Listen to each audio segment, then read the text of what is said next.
So, good morning everyone. My topic was about the modifiers of Human Act. So, there are various factors which either increase or decrease accountability. They are called modifiers of human acts. So, these are analogous to exempting, mitigating, aggravating, and justifying circumstances in criminal law. So, they affect the mental or emotional state of a person to the extent that the voluntariness involved in an act is either increased or decreased. So, there are four modifiers of human act. The first one is ignorance. So, ignorance is the absence of knowledge. So, of course, you know that already. So, there are various degrees of ignorance. So, traditional ethics classifies them as vincible, invincible, affected, and supine or gross ignorance. So, ignorance, whether of the law or of the facts, is either vincible or vincible. So, when it cannot be overcome by the due amount of diligence, it is invincible. So, otherwise, it is vincible. So what is vincible?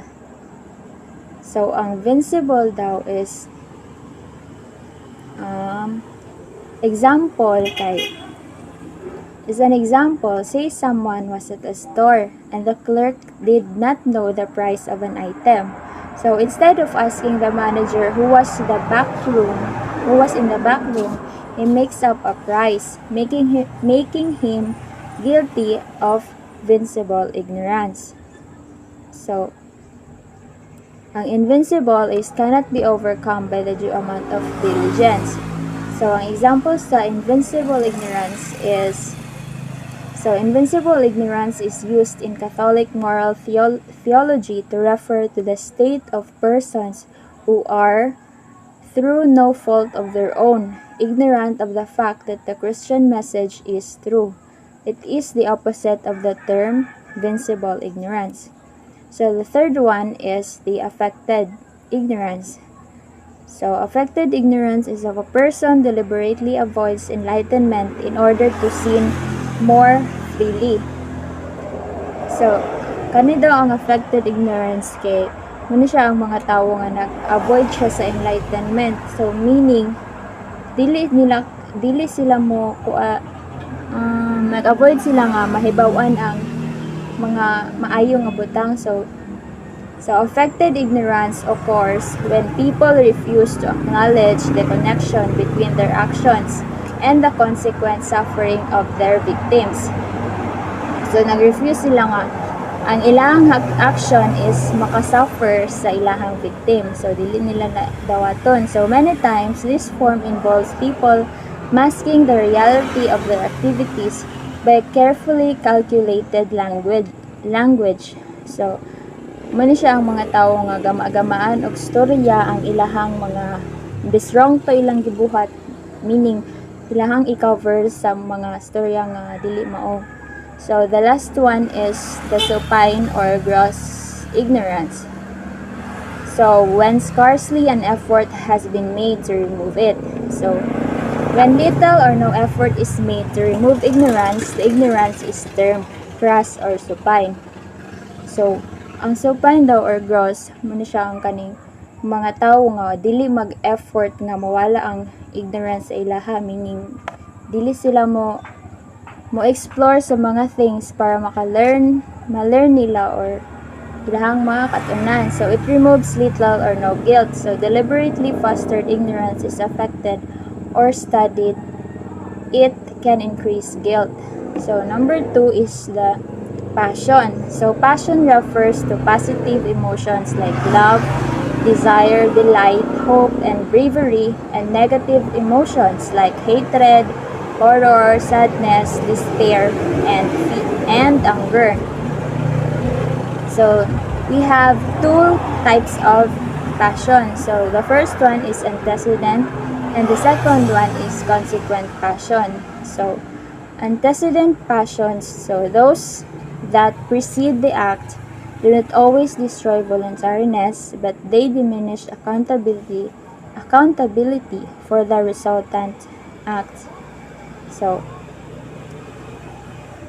then the consequent passion are those that are intentionally arouses and kept. They do not lessen voluntariness, but may increase accountability. So, a consequent passion is one that participates in reason and therefore is in a way rational.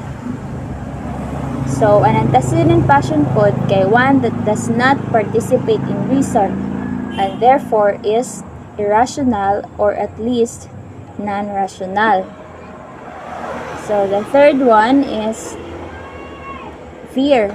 So, fear is the disturbance of the mind of a person due to an impending danger or harm to himself or loved ones. So, fear. Fear means kanang mahadlok. So, acts done with fear is voluntary. So, but acts done because of intense or uncontrollable fear or panic are involuntary. So, fear kay voluntary ang fear when nabitang mahadlok ta, so dili bita kabalo sa atong buhaton ana. So mahimo siyang involuntary kung naana ta sa point nga makabalo na ta sa atong buhaton or aware ta nga gibuhat nato ng butanga out of being feared. So the last one is violence. So violence refers to any physical force exerted on a person by another free agent for the purpose of compelling said person to act against his will. So, actions performed by persons subjected to violence or irresistible force are involuntary and not accountable. So, dili gyapon accountable ang kuanta og violence. So, violence kanang kuanta og makakuanta og physical nga damage sa tuang isig katawo. So that's all.